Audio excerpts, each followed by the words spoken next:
Well, hello everyone, and welcome to this week's series of Children's Lives Matter. This series enlightens, encourages, and empowers parents to reimagine and individualize parenting to make raising emotionally balanced children a reality for everyone. We believe that every child is important and deserve to be loved. For those joining our discussion for the very first time, my name is Dr. Catherine Murray and I'm Australian, but I'm streaming live from Los Angeles and I'm with the fabulous Camille Robb from Florida. Hi, Camille. Hello, Catherine. It's so good to see you today. And you too. And I've seen that beautiful smile of yours. thank you so much. Camille, I missed last week's episode, so can you please tell us a little bit about what happened? So last week was March, of course, and it was Development Disability Awareness Month. We want everyone to understand that everyone has a value and it can do very important things, especially when it comes to children, no matter how they differ. Last week, our discussion centered about neurodiverse children, exploring ways to reshape society to navigate that often lead to segregation and isolation. You and me can make a difference. So you could go and watch the episode 2 on our website, Thriving Woman Network, and we can just catch up where you left off. Okay. Now, Good. April, a lot of people don't like talking about this, but April is Child Abuse Prevention Month. And this week, we're going to tackle the difficult yet critical topic of child abuse, child sex abuse. And it's happening everywhere, and including the prevention and the resource and what we have available for both sides of this issue. Catherine, can you tell us about the quote of this episode, please? For sure, Camille. And this really is a sensitive topic, and we're going to deal with it very delicately during this episode. And our quote to inspire thought for this week was written by Erin Merrin, the founder of Erin's Law and author of Living for Today, From Incest to Molestation to Fearlessness and Forgiveness. And the quote is, hiding my pain and acting strong, afraid to cry and show my tears. I struggle with this all of these years later. We understand that this is a very heartbreaking topic, but you won't want to miss any of this episode today. The following clip is an animated video in which you will hear children talk about their journey of making disclosures about sexual abuse experiences.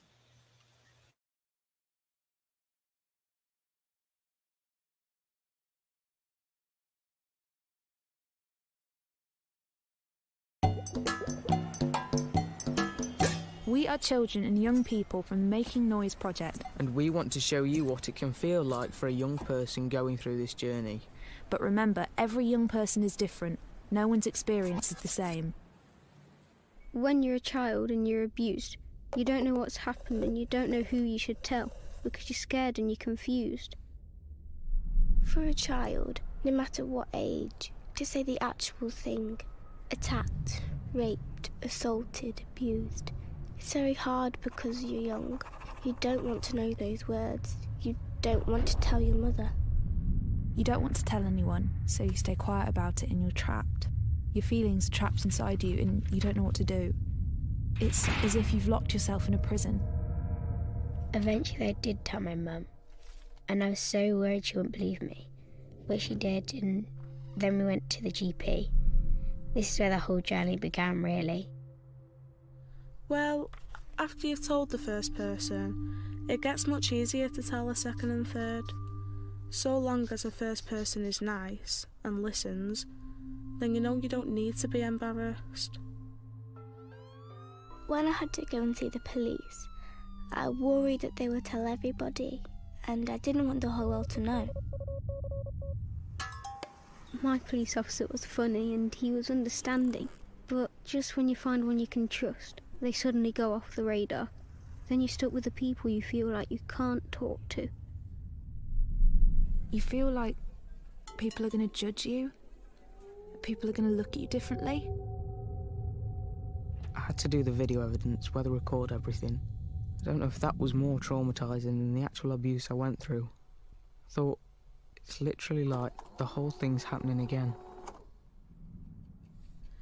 It's like a couple months before court, and you feel like it's going to take forever. But then like 2 weeks before, it feels like it's moving at 1,000 miles an hour. I was terrified to go to court. Adults had talked to me like I was a baby and be on their tiptoes around me. Children don't want to be classed as one. They want to be classed as a human being. When I first went to counselling, I was in this kind of bubble. But after a few years of working with my project worker, she said to me, "You've been shining." And I said, "I think it's because of you. I've now got my confidence back." The number one thing you can't do is bottle things up. You might want to, but it just doesn't help. This place has made me feel more able to talk.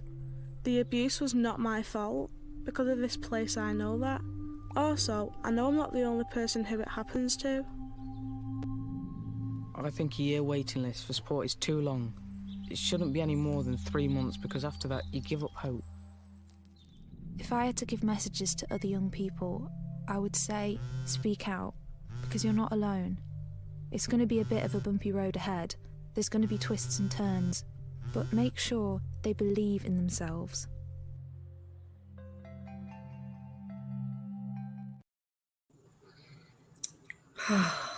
Wow.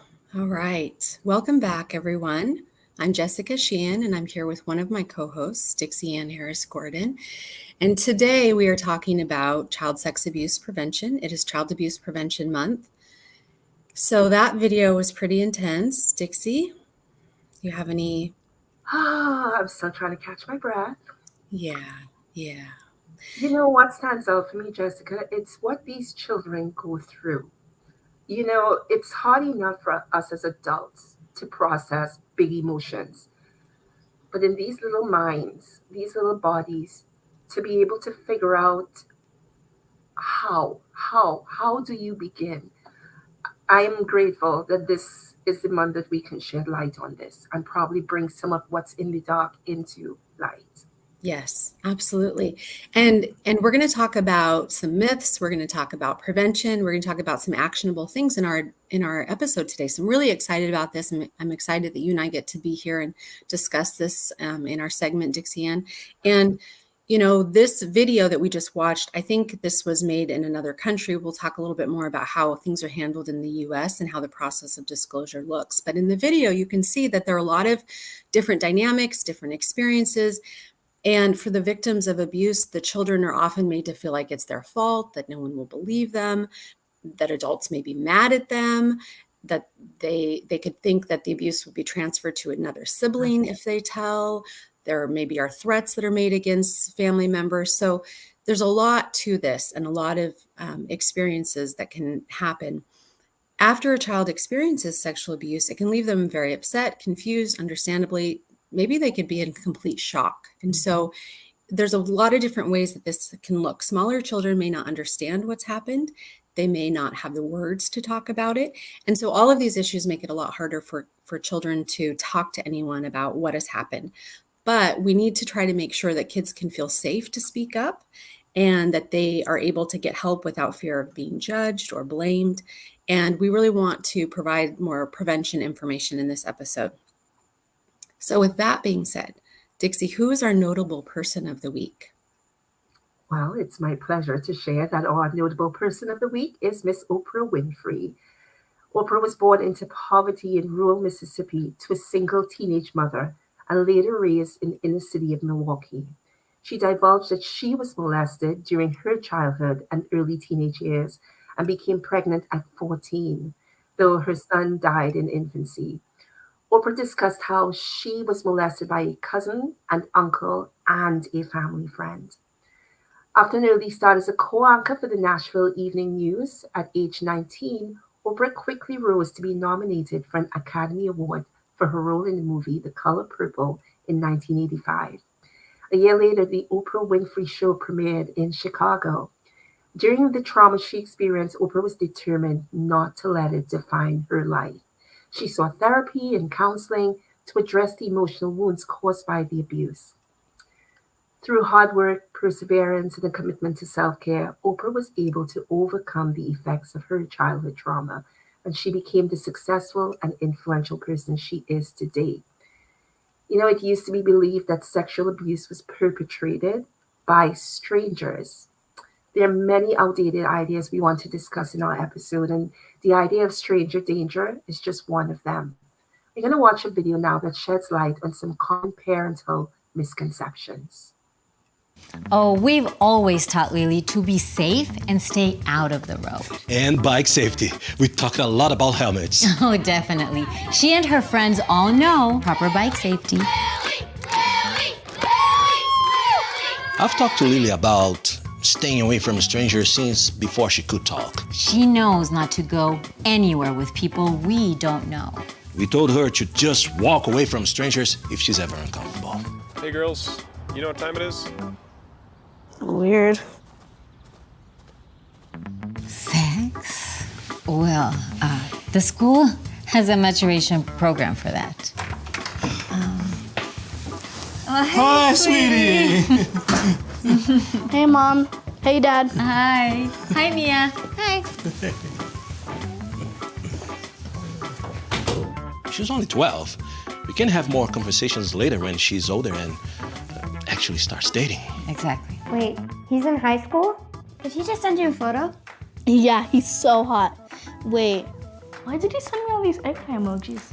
And he wants you to send a picture back? Should I?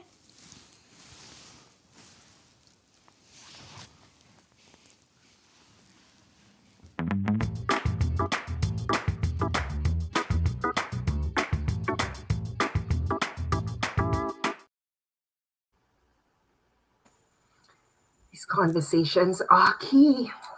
According to the National Alliance, while child sexual abuse can take many forms, it is typical for the child and family to know the offender. The offender usually uses this relationship to groom the child so that abuse can involve more invasive physical contact over time. This grooming process is not only part of the reason that there's often no physical evidence of the abuse once it is disclosed, but it's also part of the dynamic that causes more than half of sexual abuse victims to delay disclosing the abuse for a year or more. Yes. And this process, like you said, Dixie, and it happens over time. And so in situations like this, the abuser often attempts to make the touching enjoyable. And there was this idea popularized years ago, along with stranger danger. There's another idea of good touch, bad touch, and talking to kids in terms of good touch and bad touch. But that's outdated too. So I want to highlight this because people who try to groom children and want to perpetrate on children, they often try to desensitize and make the touching feel good. So grooming a child for a year is nothing to someone who wants to try to perpetrate on children. And so because sexual abuse situations often involve someone that is close to the child and someone that they trust, the situations are really more emotional and delicate. We're going to watch another video about how child sex abuse is investigated in the US, because it's not like what you see on TV and movies. We're going to learn about what a Children's Advocacy Center, or CAC, is. And as a reminder, Children Lives Matter is sponsored by the Thriving Women Network, or Thriving Women University, it's a mouthful, which is an affiliate of Thriving Women Network. And if you want to produce a franchise show, TWN provides the network media training, the coaching, and mentoring to produce your own show. So for more information, you can visit the website at thrivingwomennetwork.com. We'll be right back after this video.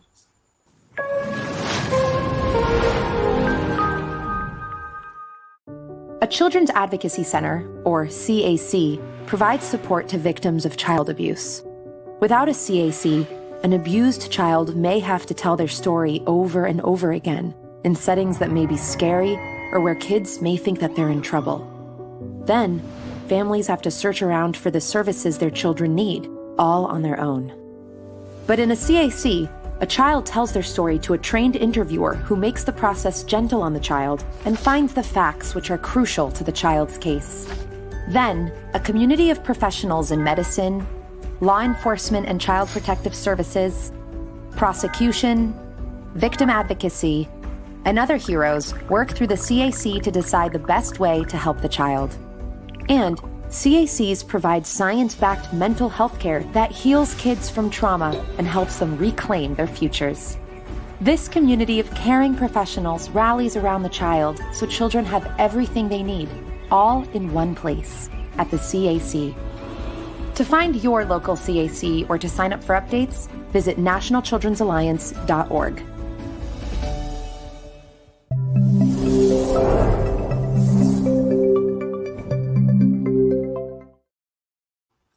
Okay, welcome back to Children's Lives Matter.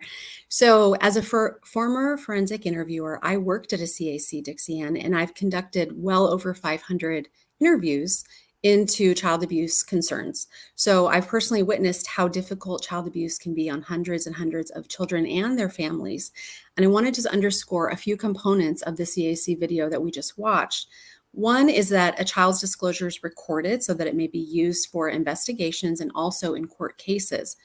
Now, unfortunately, children are often still required to testify if a case goes to court because it's what juries expect, but the testimony can be really pretty minimal and just can be along the lines of, yes, I talked to the interviewer, yes, I told them the truth, and then the interviewer can testify. The recording may be played in court as well during the interviewer's testimony, and then that makes it a lot easier. So then the evidence-based process of gathering the information in a forensic interview is also explained by the interviewer through that court process. And then we always wanted to emphasize with the children not to be too caught up in legal outcomes, but for the child to be able to speak their truth and to be able to focus on healing.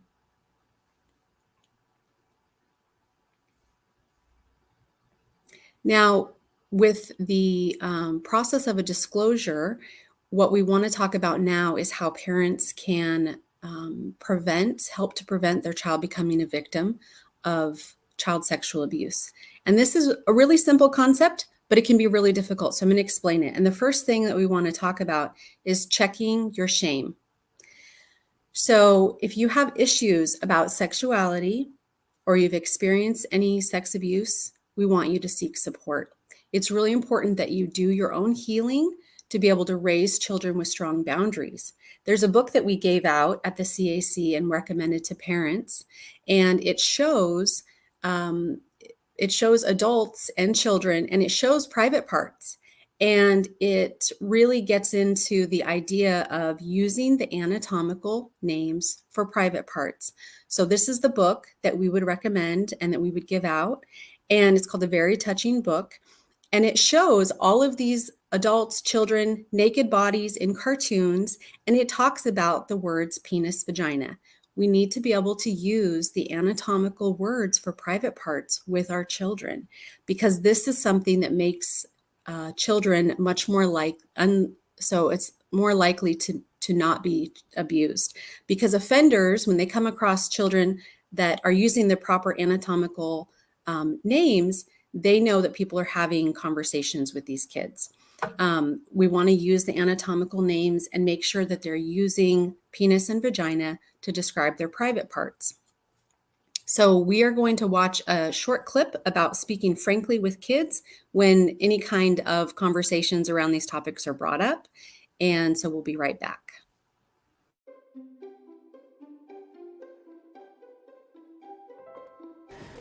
All right. Cross that off the list. Hey, Mom. Yeah. What does it mean to have an erection? Whoa. You are way too young to be talking about that. We'll talk about it when you're older. Okay.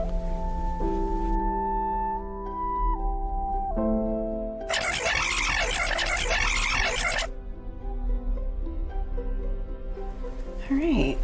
Cross that off the list. Hey, Mom. Yeah. What does it mean to have an erection? Oh.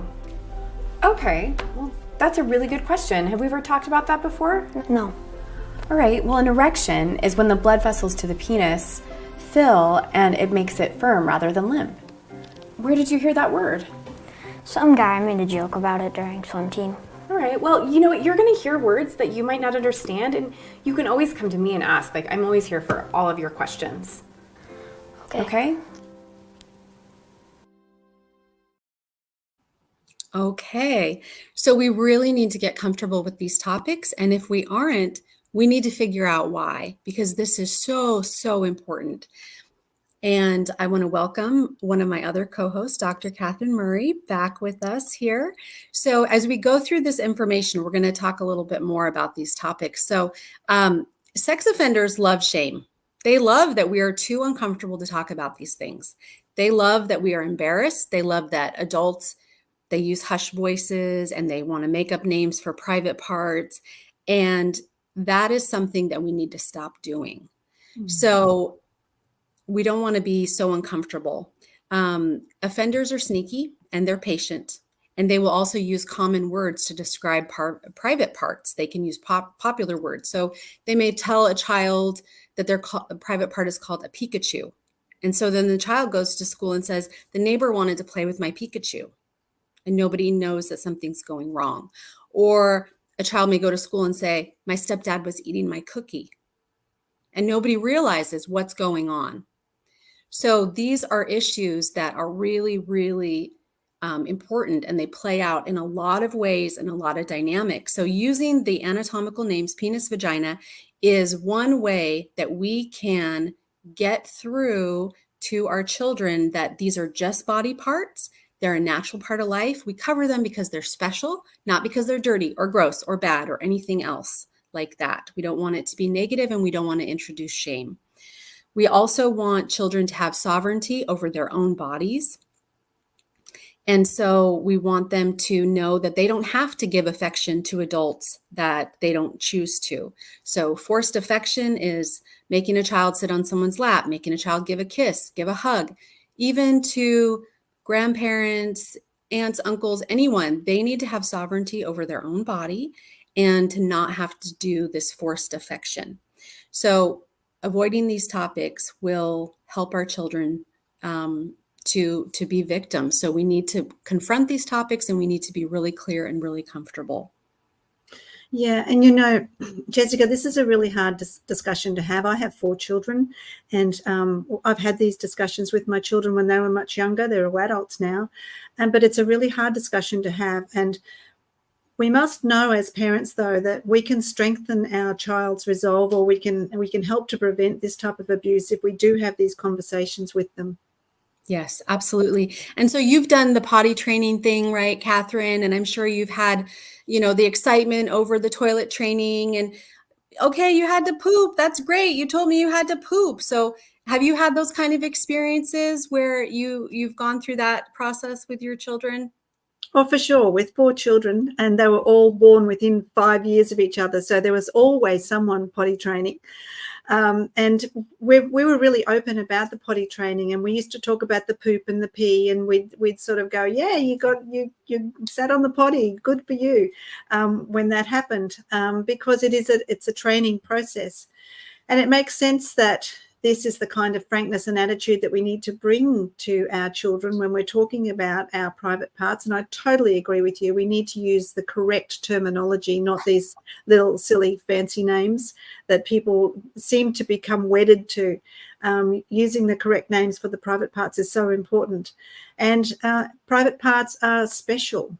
They're not shameful. They're a beautiful part of everyone's body. That's right. Absolutely. And so we also want to not freak out if a child is exploring their body. This is normal behavior.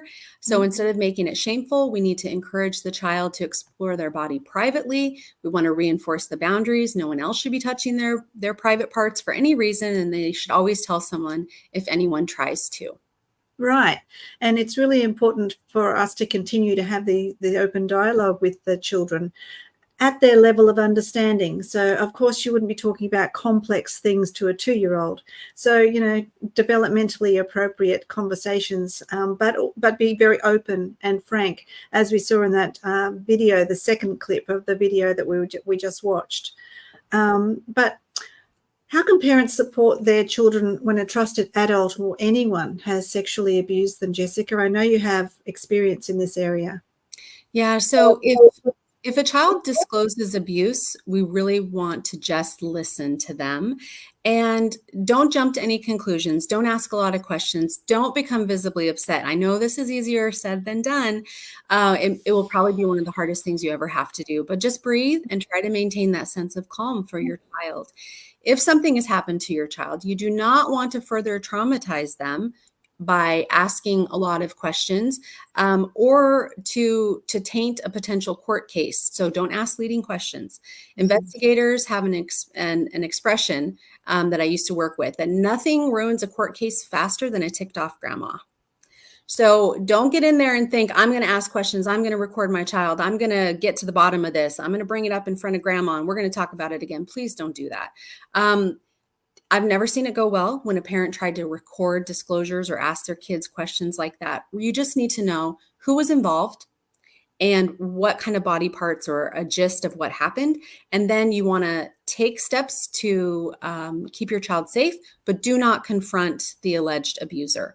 So those are the big tips for that. Once you've established that there's a cause for concern, thank your child for sharing.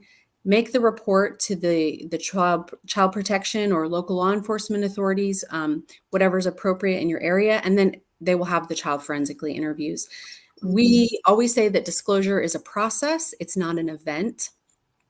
So it could be worse than what your child initially tells you. They may just say a little bit, but a recorded interview at the Children's Advocacy Center minimizes that trauma so they don't have to repeat the disclosure. And that conversation is conducted by someone who's specially trained to ask non-leading, unbiased, developmentally sensitive questions in a legally defensive way. So that's really, really important. An alarmed response or too many questions may cause the child to shut down. They may recant. They may lose their nerve. It may be easier for them to just accept the abuse rather than try to go through that difficult journey of disclosure. So the first person they tell, it's crucial that you react the right way. And children are really attuned to our feelings as caregivers. So if we are adding more fear and if we freak out, it's really going to make it more difficult.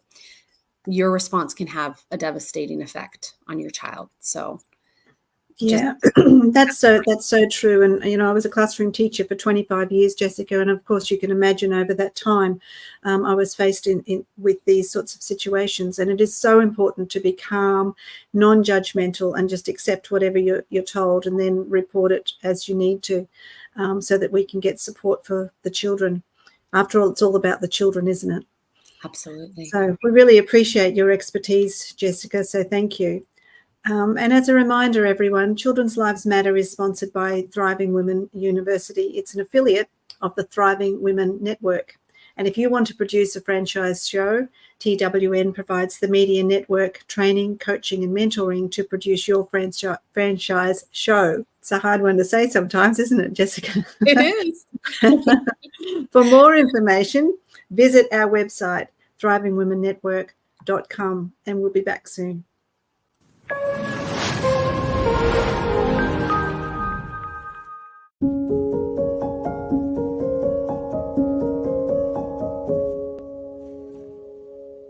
Emotional numbness occurs when we feel disconnection from our feelings and emotions. Just like a physician can numb an area of the body to block the pain of a procedure, the brain can employ numbing to help us cope with distressing experiences. Emotional numbness can be difficult to identify. It can even be more difficult to describe, especially when we aren't fully aware that we are experiencing it. Sometimes emotional numbness involves feelings of emptiness, disconnection, or weightlessness. We may feel like we are invisible or that our actions don't matter.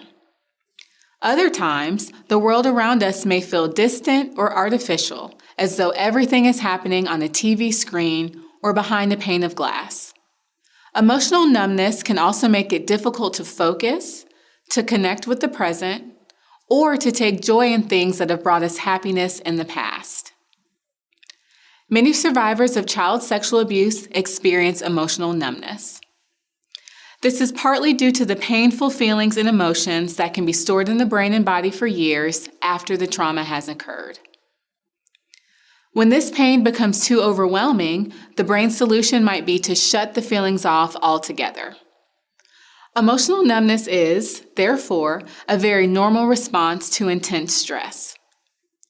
But while emotional numbness is a survival tactic, it can also become a barrier to healing. This is especially the case if the numbness gets in the way of engaging in the present moment, fostering connections, and processing emotions. For example, let's say you are in a safe, positive situation that provides an opportunity for you to feel happy, excited, or joyful. But because your brain is working overtime to protect you, the only thing you feel is numb. While emotional numbness helped you survive the trauma of child sexual abuse, it's not an effective strategy for long-term well-being. The beauty of being able to feel emotions is that they serve as a clue to what you need in order to live a fulfilling life. When feelings of loneliness occur, for instance, those emotions may inspire you to reach out to others. Or if you start to feel anxious, you may recognize that it's time for self-care and rejuvenation. Because learning to feel emotions can be a difficult process, we advise working closely with a supportive therapist. We also invite you to explore the rest of this page and its accompanying resources to learn more about the link between emotions and healing from trauma.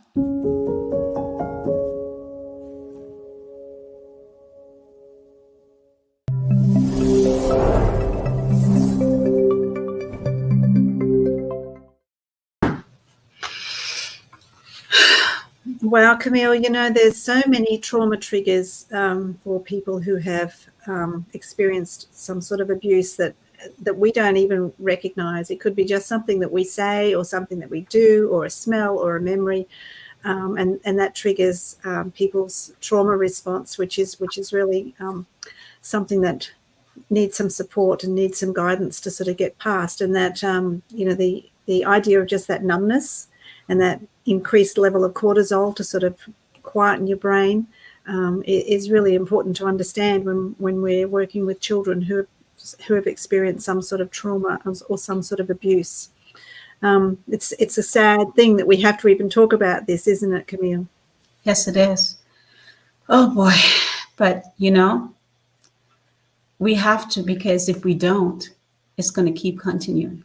Mm-hmm. And it hurts when you hear a child talk about it and then they have to keep explaining what happened.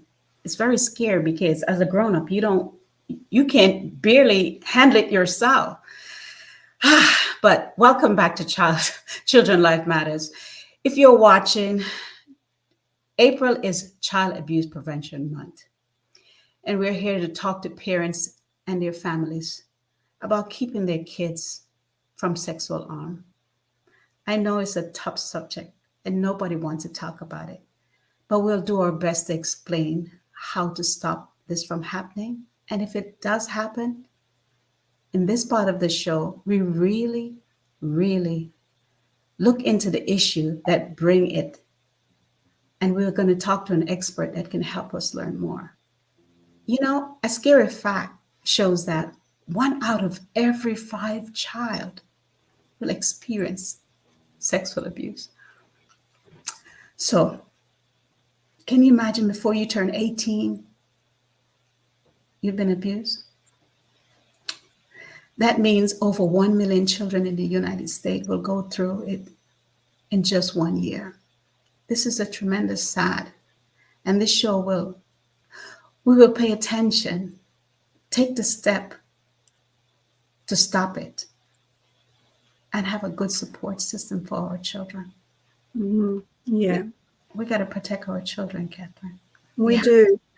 And, the unsettling truth behind childhood sexual abuse is that in 80% of the cases, the perpetrator is someone known to the child. This chilling statistic underscores the profound betrayal of trust that occurs in cases of sexual abuse, and it represents that stark violation of the implicit contract between adults and children, where adults are supposed to protect children and children put their trust in adults. then when someone known to the child, whether it's a family member or a friend or some sort of authority figure, perpetrates such abuse, then it shatters the very foundation of trust upon which healthy relationships are built. So think about the effect into the future with developing relationships. And this betrayal leaves lasting scars, sadly, not just on the body, but on the psyche, eroding the child's sense of safety and security in the world around them. There are many ways to help parents. There are many ways to help parents whose children have been hurt by sexual abuse. This is true, Camille, and I can see that this is a really upsetting topic for you. And one way to get support is through groups that work to stop child abuse and who help children who have been hurt. And these groups include places like the Child Advocacy Centres that Jessica was talking about before, rape crisis centres, and a group called Darkness to Light. Yes, and the Darkness to Light does workshop for places where kids go, like school, churches, and community centers. They teach adults about keeping their kids safe, such as showing them someone might be making the kids feel weird or doing something that they shouldn't be doing. They also teach adult, they help the adult to avoid being among and being alone with the child and how to make sure that the kids are safe. These groups also offer stuff like books and meetings for parents and caregivers to understand how to get more support. Yeah, and most communities have organisations like this that offer counselling services through mental health organisations or specialised therapists trained in trauma-informed care for children and the families, because the families sometimes suffer just as much when they find out that this abuse has been happening by someone that they had brought into their home environment, and it's their whole trust is destroyed as well, with these people being as they are. Law enforcement agencies and social service departments also play a vital role in connecting families with resources and providing guidance on navigating the legal and investigative processes. And we've sort of touched on that before when Jessica was explaining the role of disclosure and recording it, so the child doesn't have to keep reliving and commenting on the events that have happened. But prevention of childhood sexual abuse takes many conversations. And it also is based on an atmosphere of being open around the topics of sexuality, so talking about it openly. So let's watch this video about how you can empower yourself and others by having more discussions. But before we go to the video, I just want to remind you that Children's Lives Matter, this show, is sponsored by Thriving Women University, and it's an affiliate of Thriving Women Network. If you want to produce a franchise show, TWN provides the media network training, coaching, and mentoring to produce your franchise show. For more information, go to thrivingwomennetwork.com. Now let's have a look at this next little clip.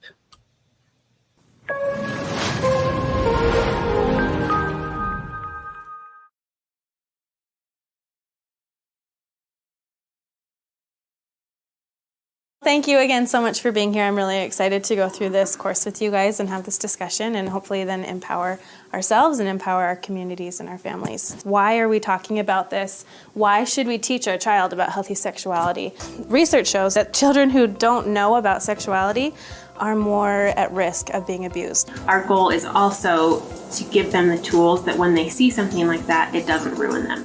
I enjoy meeting people and getting to know them and hearing backstories and learning and educating. Like, this is combining multiple interests of mine, but I was a little bit apprehensive as far as I wasn't quite sure exactly what the content would be. So I'm going to tell you about my first child and our discussion about sexuality and how I botched it. So I want you guys to get in pairs and little conversations, and then we'll come back together as a group and discuss it. I like that he owned it, that he said, you know, I messed up, it wasn't great, it wasn't awkward, and I think that reassures us like, oh, you know what, it's okay, it's going to feel weird and awkward, but you keep trying and you keep doing it. That gives you some confidence. My nerves eased up a lot, even just after the first little round of discussion, just like, okay, this is working. Like, it just fell into place. I felt like it just flowed. What I got from it was just the idea that if they have like the knowledge, the vocabulary of their body, then they'll just be more aware. I can just totally see how it would be helpful. Right. It's really hard to teach your kids about sexuality before you actually know what you want to teach them. So we have to take a minute to think about what are our own beliefs about these things, what are our own values. We're gonna go ahead and do this worksheet. I want you guys to take some time to reflect on what your thoughts are about sexuality and go through this worksheet. Biggest thing that I got from this paper, because it broke down all the different types of conversations that fall under the category of sexuality, things that I just didn't even think about. I love a good list, and it's nice to have it broken down into these parts. As I was looking over the list, my gut reaction was just like, stay away from this. Don't ever think of this. But I think that that's not wise, because you can't just shelter your kids forever. Well, I've got some figuring out to do. Yeah. I thought it was really great. I thought the more people commented, the more it encouraged commenting and sharing. So I want you to partner up with somebody and we're gonna practice. So you're each gonna take a turn. One person's gonna be the parent, one person's gonna be the child. Talk to them about what they see, like, hey, have you seen inappropriate images on your phone or on your friends? And they have.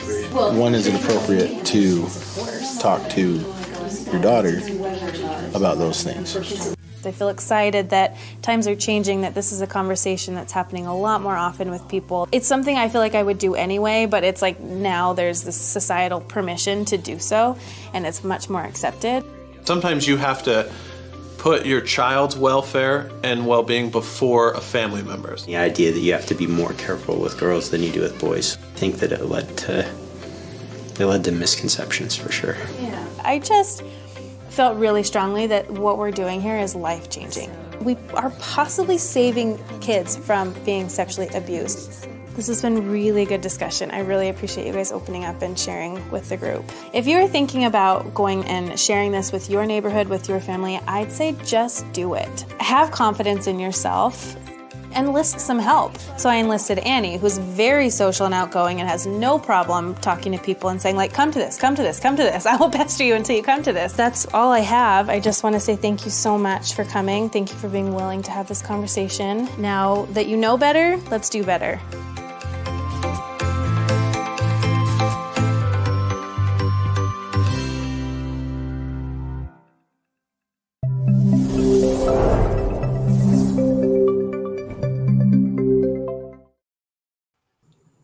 Whew, now that you know better, let's do better. I love that.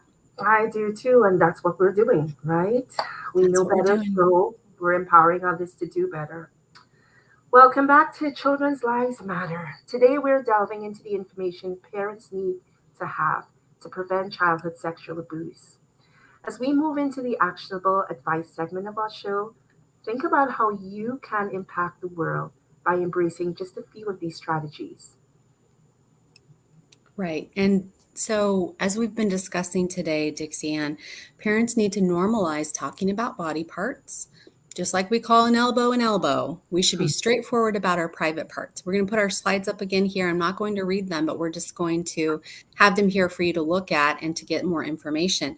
So kids should feel okay about their whole bodies. Naming their parts without embarrassment really helps with that. And it's time to drop that old-fashioned notion that some body parts are taboo to talk about. When children ask questions, we need to be open. We want to give them age-appropriate answers. If your child can ask you questions, that means you're doing a great job. So pat yourself on the back quietly to yourself and do your best to meet them and meet their curiosity with candor. That's right. Discussing healthy sexuality involves teaching children about the importance of mutual respect, trust, and communication in intimate relationships. Parents can emphasize the value of empathy and understanding, fostering an environment where their children feel comfortable asking questions and seeking guidance. Ultimately, these conversations are what lay the foundation for promoting healthy attitudes towards sexuality and relationships, helping children develop into informed and respectful adults capable of making responsible and healthy choices in their own personal lives. We're going to look at a video and see the different approaches to this and how it feels more open when speaking factually. One of the key tools parents can use to reduce the risk of sexual abuse is learning how to talk to their children about sexuality, and specifically teaching them healthy sexuality. I want to share a story about this, a very personal story, where I botched it big time. In fact, I have a good friend that says every family has a burnt waffle. And what she means by that is the first child gets the experiment. So I'm going to tell you about my first child and our discussion about sexuality and how I botched it, and contrast it hopefully with some positive examples that I had with some of my other children. So my oldest child was 8 years old. This was about 10 years ago. He's now 18. I was going to take my son to a basketball game. We're going to have the big talk. So if you can imagine this, we're driving to a basketball game, and being first-time over-paranoid parents, of course, he's in the back seat as an 8-year-old, sitting in a booster seat. Just what you would expect from first-time parents, right? So I just lay it out and tell all about how sex works, why we have sex. And I went on for about 20 minutes. And at the end of that 20 minutes, I asked him, "Son, do you have any questions?" He said, "Yeah, Dad, I have one." So I'm all amped up thinking this was going to be a great conversation. This was going to be a major success. And then he asked this question, "Dad, can we talk about something else?" Well. Okay, so that was a good video, and we're just going to kind of keep going here with our discussion because we have so much to get through.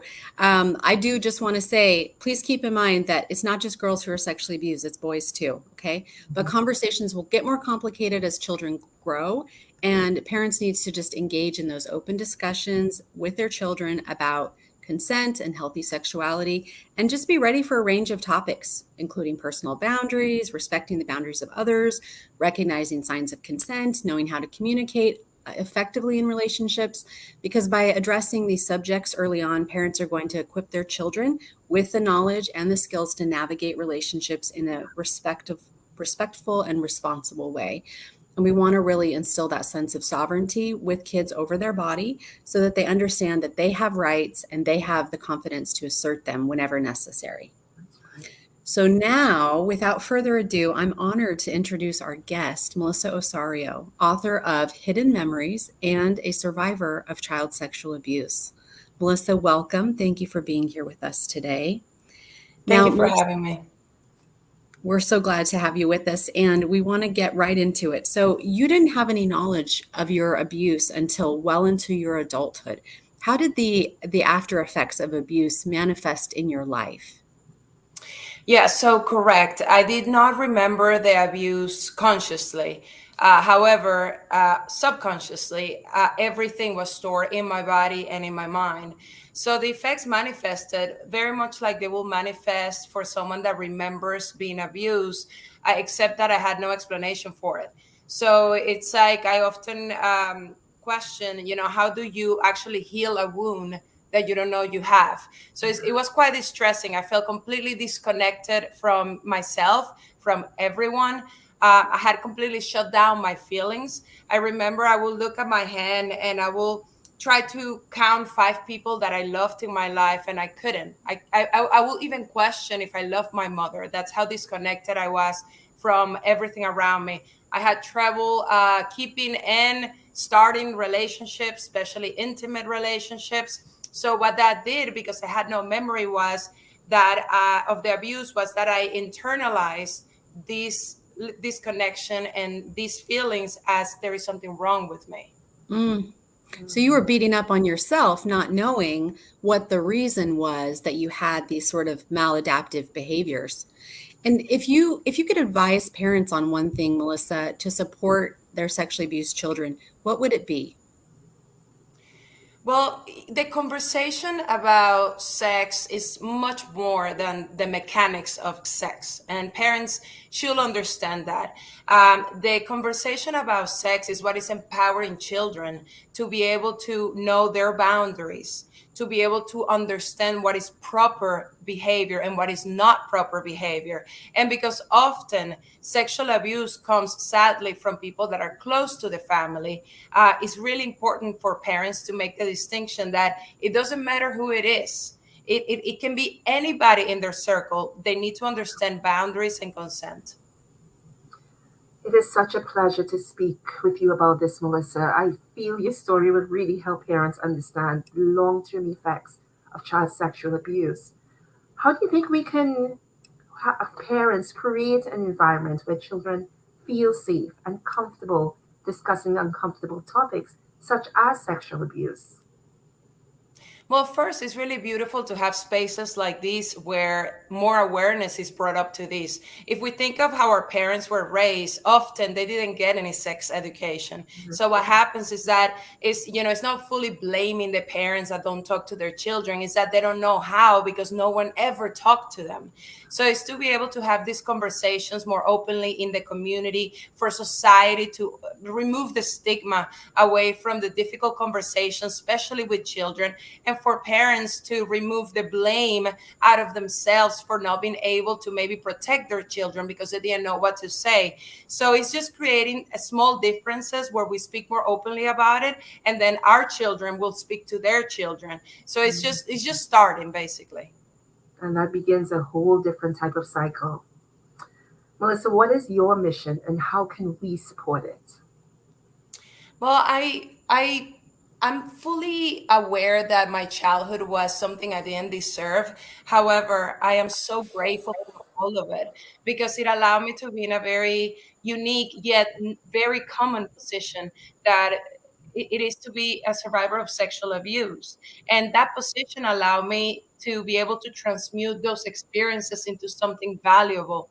So my mission is to be able to bring more awareness, not only into sexual abuse, but into how smart the brain is at hiding trauma. So not every sexual abuse is remembered. Not every abuse is remembered. In fact, it's extremely common for the brain to hide these memories and for them to either surface later in life or for them to never surface. And then we go right to our graves, always wondering what was happening with us, what was wrong with us. So bringing more awareness into that. And I'm also a big proponent of alternative therapies that help abuse survivors to be able to process the abuse and the neglectful episodes of their childhood with psychedelics. Melissa, that's deep. Thank you so much for what you do, for being here to support us, and for the work that you bring to this world. In our next video, we're reminded of why we do this work, because of the children who bring love and light into our lives. These are the kids we want to thrive. Children's Lives Matter is sponsored by Thriving Women University, an affiliate of the Thriving Women Network. If you want to produce a franchise show, TWN provides the media, network training, coaching, and mentoring to produce your own franchise show. For more information, visit our website.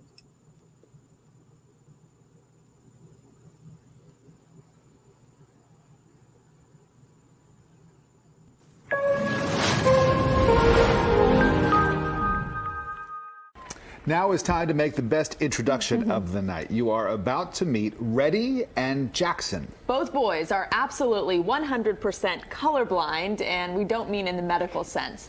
CBS 4 anchor Elliot Rodriguez explains. Hello. Stop it. Reddy Weldon is helping his best friend, Jackson Rosebush, pass the time as they wait for Jackson's haircut. The Louisville, Kentucky preschoolers are a ball of energy. Reddy's cute.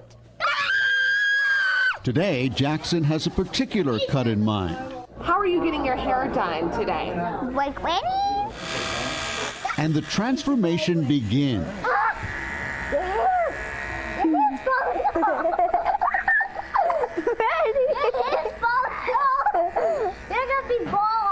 It's all part of the boys' master plan to trick their teacher. Jackson's me and I'm Jackson. And Jackson's me. They hope their teacher won't be able to tell them apart because they'll have the same haircut. Jackson filled his mother in on the prank. He was like, yeah, so we can trick the teacher because we'll look just alike. No, she won't be able to tell the difference between the two of us. I was like, okay. Again, I know what Reddy looks like, so that made me chuckle. The boys completely ignoring the obvious, their race. Jackson's mother posted her son's plan on Facebook to a few hundred friends, and it took off, shared thousands of times around the world. I'm glad that people can see, you know, what little kids see. I think you look like that guy. Can I? The boys are getting a real kick out of the whole thing, but it's a much deeper meaning for their families. Reddy was adopted from the Congo, and although he may look different from his parents, they've taught him to love everyone the same. It's really cool to see that move on from our family right into his relationships with his friends. And there's an innocence that children have that sometimes we lose. And so if we could get some of that back, I think it would be amazing. Jackson and Reddy plan to trick their teacher this week. Elliot Rodriguez, CBS 4 News.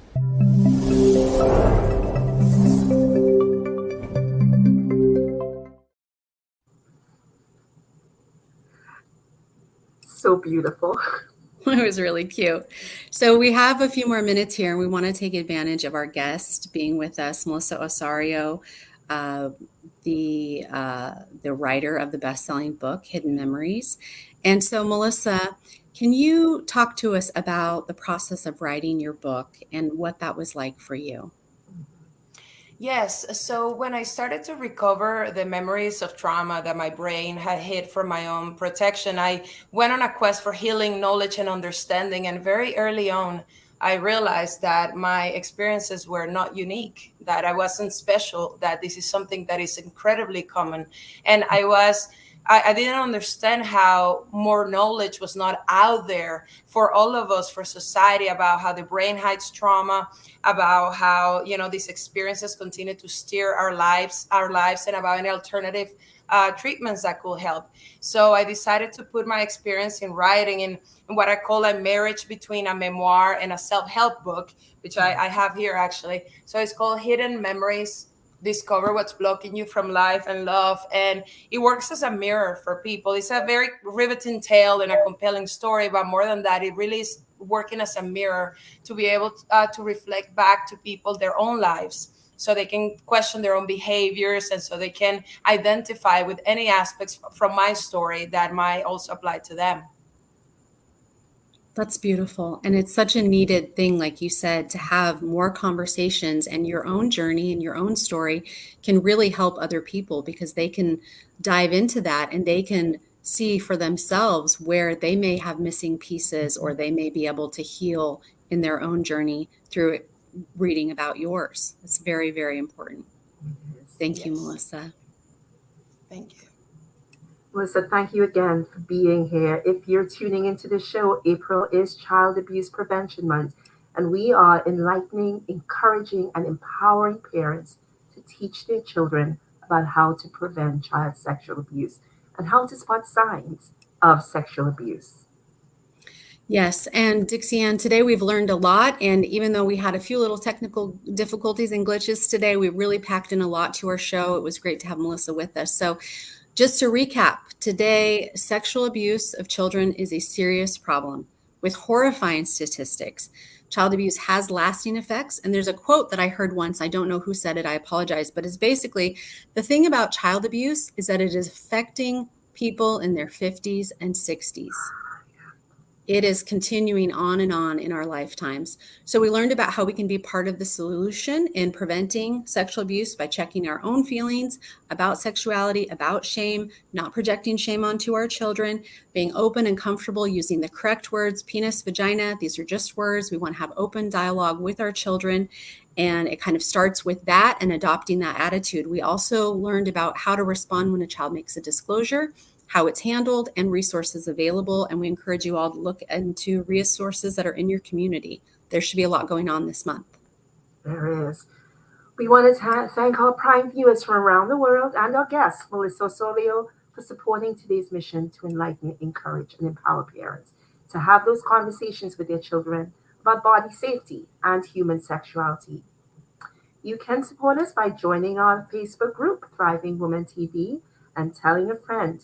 You can watch recent episodes on demand at our Facebook group, E360 TV, or our website, www.thrivingwomennetwork.com. Lastly, we also want to thank Saprea for permitting us to share their videos. You might want to tune into our other show, Every Child Can Learn, on Wednesdays at 2 p.m. Eastern Time. I am Dixie Ann Harris Gordon. And I am Jessica Sheehan. Thank you for being with us here. Thriving Women Network will be on spring break for the next 2 weeks, but we will return on Tuesday, April 23rd, and we hope you can join us then. Thank you so much.